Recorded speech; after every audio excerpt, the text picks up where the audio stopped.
Hello and welcome to this week's very special episode of the Popcorn Wind Down. I'm Eddie. And I'm Tammy. Thank you for joining us. Now you're probably wondering what makes this episode so special. It is episode 1 of season 3, our very first episode of the new year. Yay! I feel like we need like fireworks and stuff now. I'm adding more to the sound effects. I see that.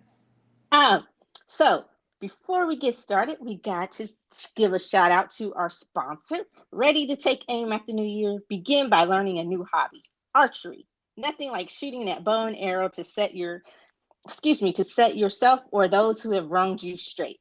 For more information about lessons and discounts, check us out at bettysbetterbowsandarrows.com. Tammy, are you going to be taking archery lessons this year? Definitely.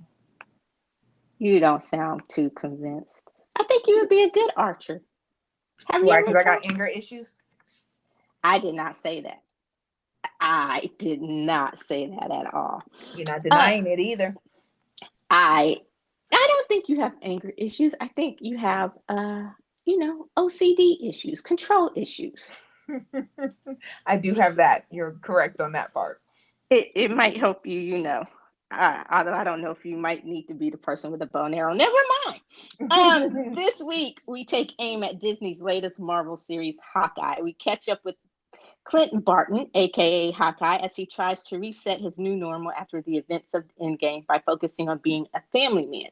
He seems to be doing a great job at being a dad, until his past unexpectedly catches up to him and he finds himself partnered with fangirl Kate Bishop, who helps him tie up some very loose ends, all in time to keep his promise to make it home for Christmas. So, Tammy, was Hawkeye a bullseye or did it miss the mark? I mean, it wasn't an absolute bullseye, but it slowly grew on me to become a very entertaining Marvel series on Disney Plus. It sounds like that was kind of loaded.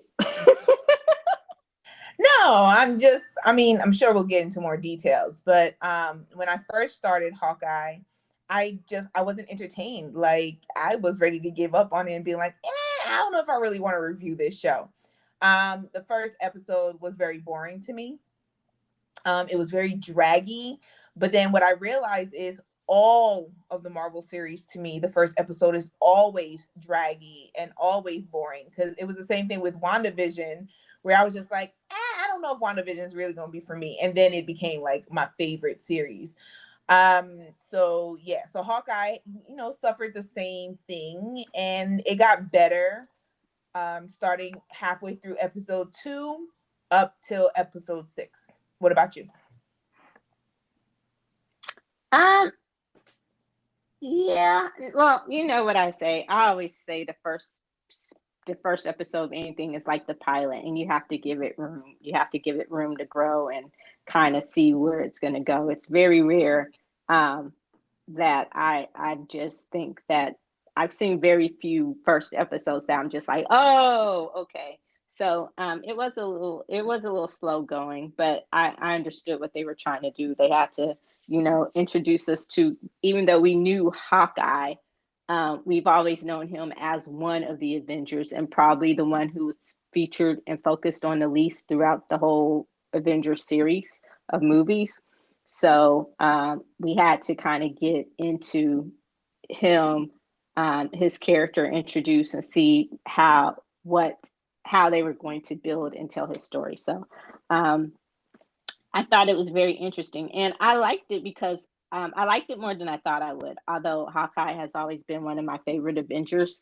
And like I said, I was probably one of the ones from the time that they were talking about Black Widow movies way back when, that I would have loved to see Hawkeye have his own movie. Although going back on what I just said about him probably being one of the least featured, I don't know if he could have carried a whole movie. But I do love what they did with this series and how they introduced Kate Bishop. So, and I also became more excited for the series after Black Widow because I just knew we were going to see Yelena in this series. Just knew she was going to pop up some way, shape, or form, and did she ever? So, Were you familiar with Kate Bishop before this series? I am never familiar with any of the superheroes before the series or the movie comes out. So no. Yeah, I had heard a little bit about her, but she was part of the Young Avenger team, so I wasn't sure how it was going to go and how they were going to fit it in. Um, and I actually liked her. I thought Haley, once I got to know more about the character and her purpose and who she is, and I also thought, even though I like Haley Steinfeld, I wasn't sure because they announced it like when she was doing her other series, Dickinson, and I was like, okay. And I don't know if I necessarily saw her in this. I guess because maybe the last action kind of thing she did was that Transformers movie, which was horrible. Not no fault of her own. But so I was like, okay. But I actually thought she turned out to be a great choice for casting. I loved her as Kate Bishop. What about you? No, she did a really, really great job. I actually she's an actress, a young actress that I actually like. I think she gets the attention that she deserves. And slowly is building up her achievements, which is great. And she can sing because I loved her album that she came out with like a little mini album last year, which was one of my favorites of 2020. But yeah, she definitely did her thing in the show. Yeah, so I loved her scenes with her and Yelena. Like I was like, they made an awesome team. Like her chemistry with Florence Pugh was spot on. Like they were comic genius. Even though it was a serious matter that uh, initially Yelena was trying to kill Hawkeye. Um, it's just their rapport, and they were like, and especially that scene in the elevator, she was like, will you stop making me like you? And she's like, I know, you too. Like you kind of got the vibe that if I weren't here to kill your mentor, we could be besties. So I really loved their Oh, they're chemistry. gonna end up being besties anyway. Yeah, I really really loved their chemistry. So shout out to that. And again, I go back to, I think Florence Pugh was also a good casting choice for um Yelena and carrying on some way, shape, or form the Black Widow mantle. So be interested to see how they do that in future series, movies, whatever. I know that we have not seen the last of her. So, what was something else that you liked about the series? I like the fight scenes. I like the fact, and I think I said this in our when I was choosing like my top 10, or was it the Golden Goblet Awards? I think it was the Golden Goblet Awards. And I said like my the best fight was on Hawkeye. And the reason why is because like he's just a regular dude that gets hurt, right? He's a cooler Batman because I am not a fan of Batman. But he just gets hurt and he's old and he's not aging well, and yet he's still doing his thing, and I really really really love that about the series. um it doesn't take away from who he is just because he happens to not be a superhero with superpowers. And Kate said that as well, when she was talking to him about what inspired her was that he was just willing to go out there and fight, just because of who he is, not because he felt that he had superpowers or he was a god or anything like that. Not to take anything away from like Thor and the other um, superheroes with powers, but he was just a regular human dude who had a really great talent and used it for good. Yeah, I think that was one of the things that made him in Black Widow or Natasha so compelling, is that they were both human who were just exceptionally well trained and had exceptional skills. They weren't pumped up with any super juices or anything like that, like Captain America. So that I think that is one of the more compelling things about those two characters, is that they were just humans who were extremely gifted and willing to take on that mantle of superhero. You don't always need superpowers to be super. So very well said. I liked. how they're beginning to connect the all the various Marvel series and characters to the greater MCU. Um, and this one they focused on Daredevil, which was on the Netflix, which was on Netflix on the Netflix. I sound like an old person. It's on the Netflix, but it was on Netflix, and when Disney announced that they were, when Disney announced Disney Plus and that they were going to start their own MCU series and universe and stuff, all of the Marvel series that were on Netflix were abruptly canceled to everyone's dismay because they were getting really good. Even I think people were starting to come around to Iron Fist. No, they weren't. No, they weren't. Don't lie to people. No, they weren't. No, they weren't. They were starting to. I was. It was getting better. It was trash. It was trash, Eddie. But go ahead. I apologize. Go ahead. Iron Fist was getting better. I but so it was, and then Disney had announced, I guess, after Spider-Man was released or right before Spider-Man was released, in conjunction with the release of Spider-Man, that Charlie Cox would be reprising his role as Daredevil, which was by far that and Jessica Jones probably the most popular of the Netflix series. That he would be reprising his role as Daredevil throughout the MCU. So I don't know if that means Daredevil is going to get his own movie, if they're going to reboot the series on Disney Plus or what have you. But so he wasn't featured in this one, even though they wanted to. They tried to get him, but because it was filmed in the pandemic, during the pandemic, and he was doing some other stuff throughout the MCU, it was hard to get him to make a cameo as Daredevil. But they did focus on the big bad, which was ultimately Wilson Fisk, who's a bad dude villain throughout the Marvel series. So it was cool to see him also being played by Vincent D'Onofrio, who played him in Daredevil. So that was really cool to see how they're starting to tie that together. And maybe if they do so, they can get Iron Fist right, if they reboot all of that. But like I said, it was starting to grow on me, at least maybe like a fungus, but it wasn't that bad. So that was cool. Do you think that's a good thing, starting to see them make those connections? Well, I mean, they took their characters back, so obviously they were going to be making those connections and bringing those characters in. So yeah, it was really cool to see the Kingpin was ultimately the big bad, although he only showed up in the last episode, which was a little bit disappointing. But it's just the beginning of what's to come starting in 2022, which very, very excited about. So yeah, except for I'm gonna disagree with you and say that they can keep Iron Fist in the vault. I'm just gonna put that out there. They could even bring Luke Cage back, but Iron Fist can stay in the vault. Give it about 10 years before you try to bring that character back out. Let people, get over the nonsense.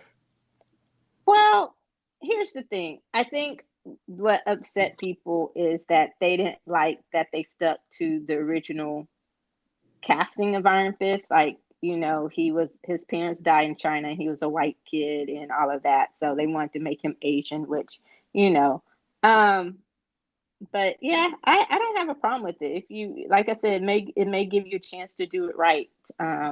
Whatever that would mean, if it means recasting the character someone Asian, just telling that story through a different lens. Because apparently, it was even controversial. It was one of the more controversial stories when the comic originally came out in the 70s about that. So we'll see. But back to Hawkeye.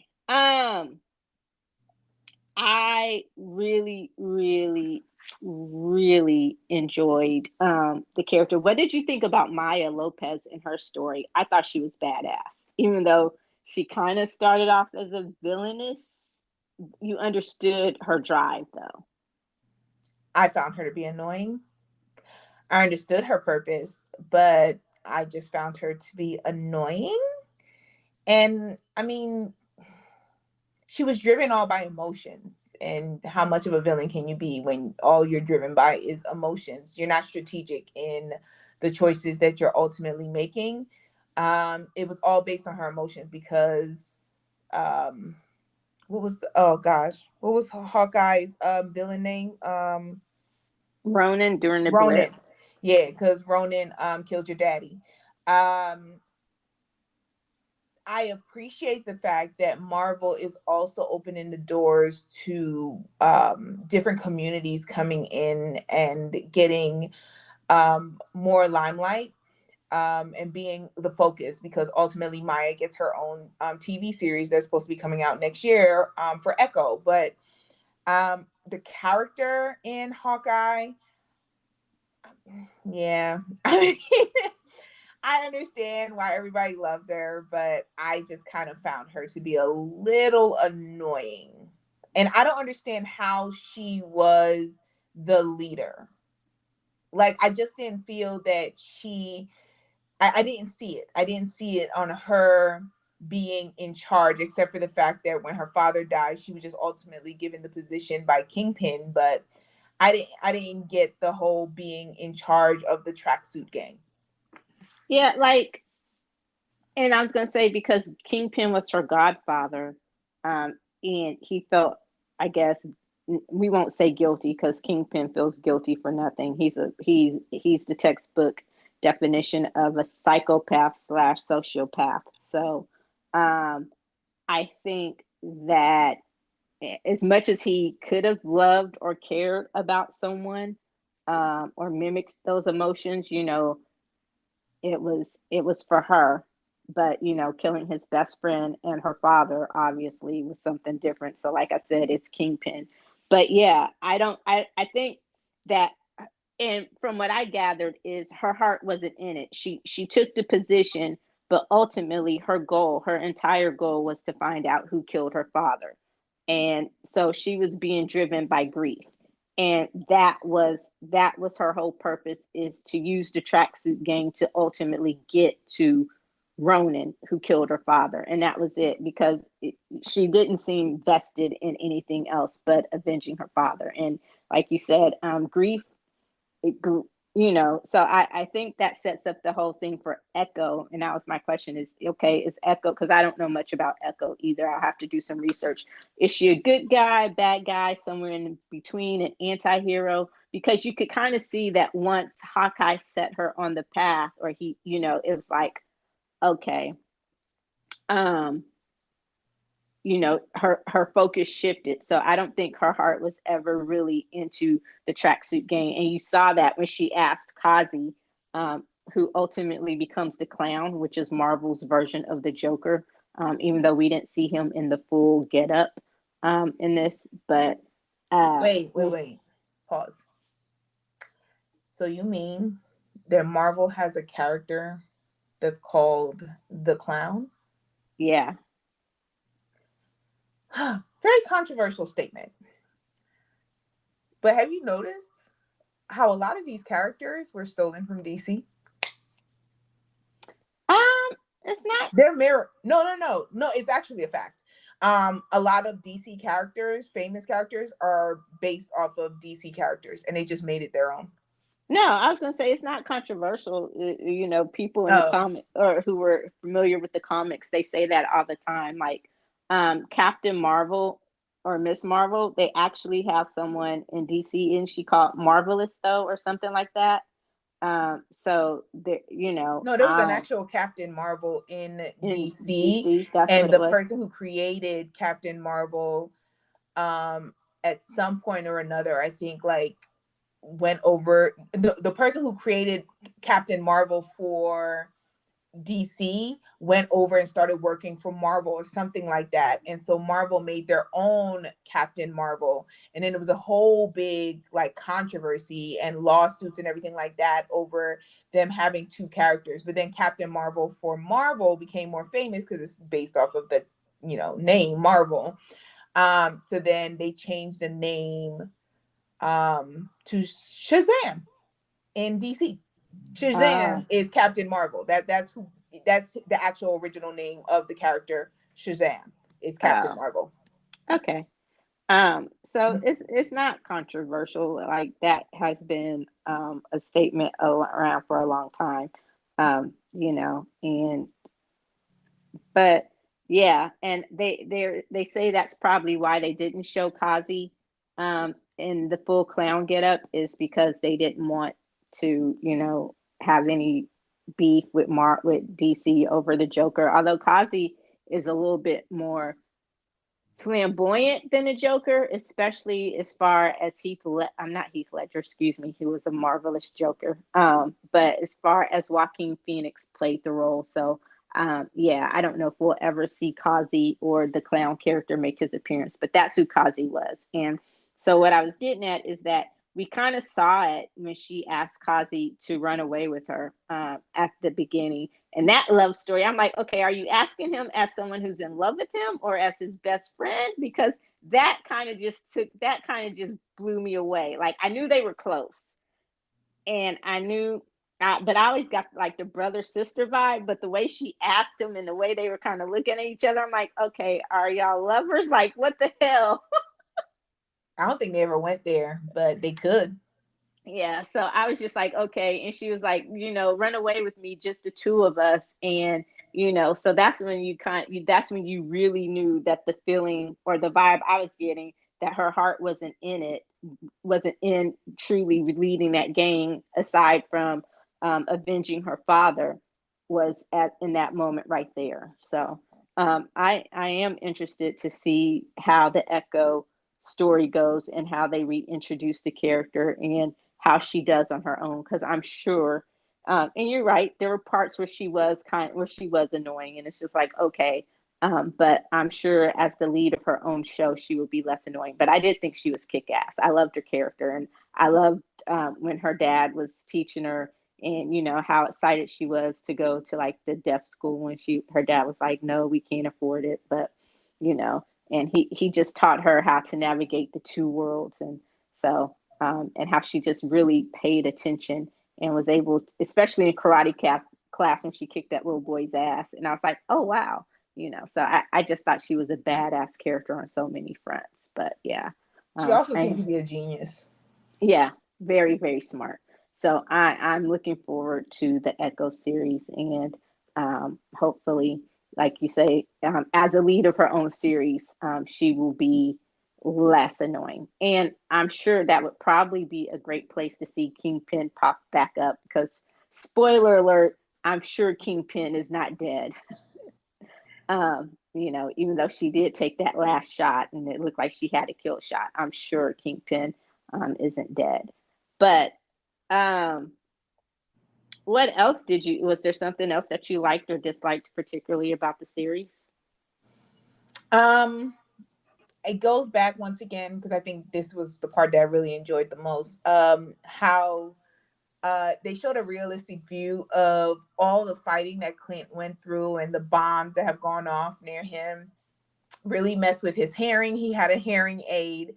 And then when he lost his hearing aid, like the whole tracksuit gang, like car chase, and how they're talking to each other, and he doesn't realize that he's just repeating what she says, but he can't hear her. So I thought like it was a great on, even as they can't, he can't hear her, but they're still communicating in a certain way. They're still thinking on the same wavelength. So that was really, really cool.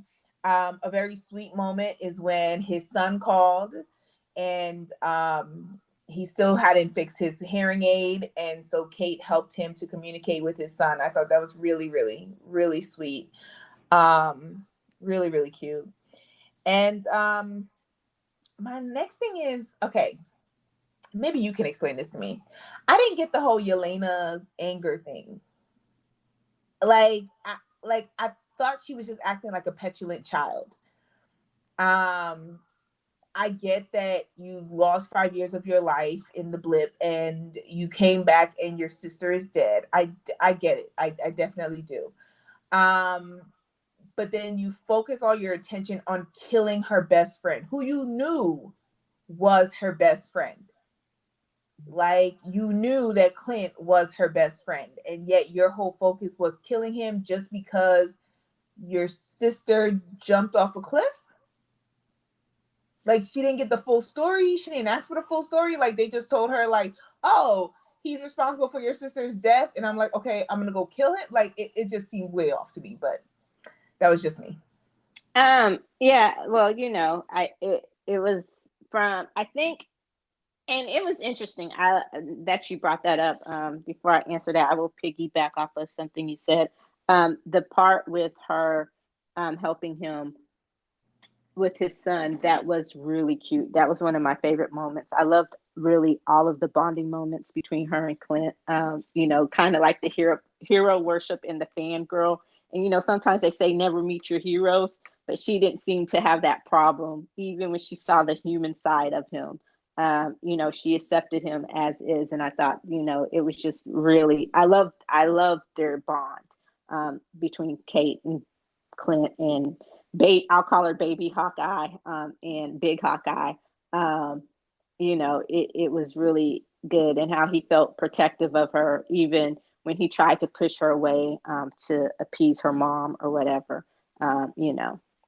But to Yelena, it kind of it starts at the end of Black Widow when Valerie, isn't that her name? Valerie? Valentina. Valentina, I'm horrible with names. That hasn't changed in the new year. When Valentine, but I got the V right, so give me some credit. You did. You get credit. You get credit. You get you get a 50. You get a 50. All right, thank you. When Valentina sets her on that path, and I think because she didn't get the full story, she had never truly been a fan of the Avengers. I think that her thing was, you were my sister's best friend. You should have done more to protect her. And then just from them telling her that, hey, he's the one who set this in motion. And also when you come to find out that he's also part of her, because at that point she becomes a mercenary. So we kind of find out that, she did get blipped up, which was interesting because I don't think that question was ever answered for us in Black Widow. So she was part of the blip. She did get sucked up in the blip. Then when she comes back, everything has changed. The person that she thought was a Black Widow under the influence was not. But she's now running this like mercenary thing, assassins for hire. So not only was her anger pointed at him, probably out of grief, again, going back to the whole grief thing, not a fan of the Avengers. You were my sister's best friend, so why didn't you do more to protect her? I think that's also part of the misplaced anger. Only having the information that they're telling her, that this new version of SHIELD or whatever Valentina is part of, is telling her. Plus, add on top of that, he's also your next job. Like, you were actually hired by Kate's mom to kill him. So I think it was just a combination of all of those things. And then, when he starts whistling their secret song, she's actually like, okay, I think it kind of has a breakthrough moment. So I think she just kind of needed to have someone to focus that anger on for a bit. And then just, but yeah, I still go back to it just like, and I guess it showcases the fact that she was never able to have a childhood. So she's a petulant child in a lot of ways. She's very young-minded in a lot of ways. Yes, she's a world-renowned assassin, but she's also very, very young-minded when it comes to emotions and dealing with certain things in her life. Because even as you're angry, I feel that there would have been more of a logical thought process as an adult, that this was your sister's best friend, your sister, that you should know who your sister was. Like, who she was. So your sister's best friend, I cannot follow the whole process of you didn't save her, so I must kill you, or I'm so angry that I'm okay with taking a job and killing my sister's best friend. Like, I just felt like it's still a petulant child response. And that just goes back to the fact that she never had a childhood. So she doesn't know how to deal with her emotions. That's the reason why as soon as he does the whistle, it was like all her anger like just left. And then she just starts to like get emotional. And I'm just like, okay. I said you just needed somebody to hug you. And there was nobody there to hug you when you realized that your sister was dead. I get it. I understand. And and like I said, anger and grief, they're not rational, especially in that when you lose someone so close to you. And all these years, it's just like she had just gotten her sister back, and then all of a sudden she's gone. And it's like you, and again, dealing with, you just gotten your sister back, and because when they asked, oh, she's fine, because when they said that, when we saw that scene and she's like, oh, she's fine, I'm like, are you lying? Like, I didn't realize it was pre-blip until she went into the bathroom and she disappeared. And then all of a sudden she comes back. So it's like, okay, you come back and not realizing that, hey, this is what it is. And she didn't have anyone to go through that grief with, to deal with that grief with. So, I can, speaking from experience, anger and grief mixed together, they're never rational. And I get it. She wanted to be angry, and she said it herself. It should have been you. Why wasn't it you? Like, you should have done more to protect her. And I think that's what she's thinking. Like, if I were there, is knowing that you're supposed to love her as much as I do. If I were there, I would have done everything in my power to stop her. So I think it was just a combination of her not, like we said earlier, not having the full story, not having a way to channel that anger and that grief, and ultimately needing someone who loved her sister as much as she did talk her through and tell her what truly happened. So, but yeah, and also in a lot of ways, because of her lack of childhood, we saw it in Black Widow, that she is a little bit childish and naive when it comes to dealing with emotions, and maybe that's because they were turned off for so long. She'd been under the influence of that whatever drug they gave the widows, where they didn't know how to feel. So now she's learning how to actually be human. And the last time she really had emotions, she was like 6 years old, when before Nat got taken away from her and they were separated and all that. So I think it was a combination of things. But like I said, I do love that character. I actually like her more than I thought I would, even in Black Widow. And I am truly excited to see what they do with her and how she continues to grow and throughout the Marvel universe. And I would love to see her and Kate Bishop have a show together. That would be hilarious. Like, I like it.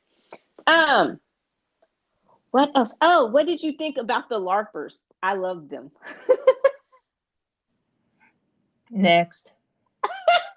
You didn't like the LARPers? No. They were so Stupid. funny. It's I stupid. loved I loved Grills. He Grills was cool. I loved the LARPers. At first I was like, y'all are gonna be stupid, but they actually turned out to be some great sidekicks. I loved them. I can't believe you didn't like the LARPers. So you don't want to go LARPing with me? Any final thoughts? Final thoughts of Hawkeye before we get to the ratings? You're carrying bad habits into the new year. You're not supposed to ignore me like that. No, I'm just saying, like, do you have any final thoughts about the Hawkeye series with 6 episodes before we go into our rating? That we should try LARPing. Yes, we should. Oh, okay. It's encouraged me to try LARPing. Okay. So yeah, anything that you're looking forward to, do you think there should be a Hawkeye 2? There's going to be a Hawkeye 2. So yeah. I don't want it to become the Yelena and Kate Bishop show, but definitely because I am still a fan of Clint Barton. But yeah, because I would love to see ultimately more about him meeting his wife and them getting together and her whole history that is slowly being revealed within the MCU. Oh yeah, that was one of the things. I'm glad I asked that. That was one of the things I meant to discuss. Was it finally made sense? His wife was a former agent of Shield, or still a semi agent of Shield. Seems like she's still undercover, doesn't it? In some way, but it explains like how throughout the whole Avengers series and everything, how she's always been so understanding of his life and his friends. Like the time when they needed to hide out, and he just took them all to the ranch or the farm or whatever, and she was just like okay with it. You know, she didn't like nothing seemed to phase her, and so understanding that she was Agent 19 or whatever, that kind of makes sense. So yeah, I would love to see more of a flashback with that. And I agree with you. Even though we know that Kate Bishop is going to be a focus of the Hawkeye series, as they're trying to not phase out the old Avengers, but as they're focusing on bringing new characters in, we know. I agree. As much as I want to see her and Yelena together, that if they're going to do that, then they should have their own show apart from this. I wouldn't want it to turn into that either. So I am interested to see what a second season brings. I think that would be good. Um, I want to see which big bad they evolve Kate's mom into, because we know I haven't seen the last of her yet.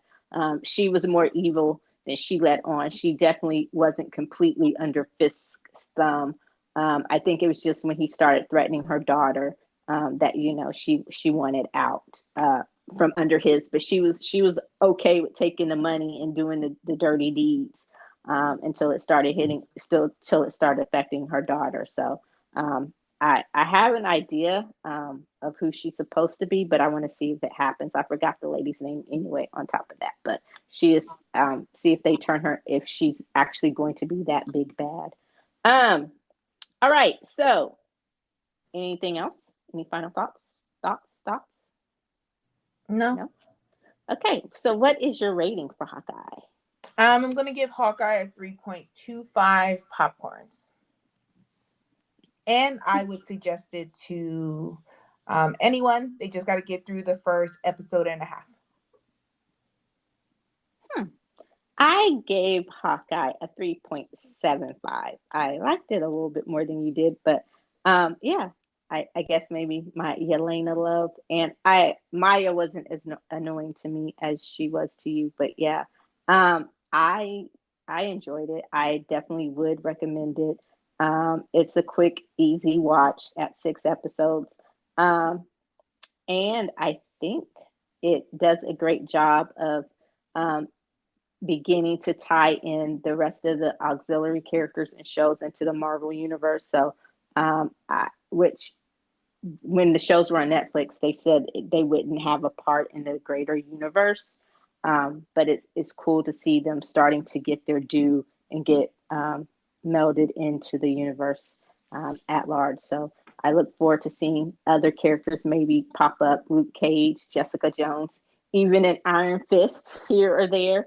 Maybe. I know you're not excited about Iron Fist. So um, that does it for this week's episode of Popcorn Wind Down. Please be sure to like, listen, follow, and comment on Apple Podcasts, Google Podcasts, and or Spotify Podcasts. You can also keep up to date on the latest in entertainment and pop culture news, as well as other amazing kernels of pop culture goodness at the soon-to-be better than ever renovated popcornwinddown.com. That's it. That's the plug.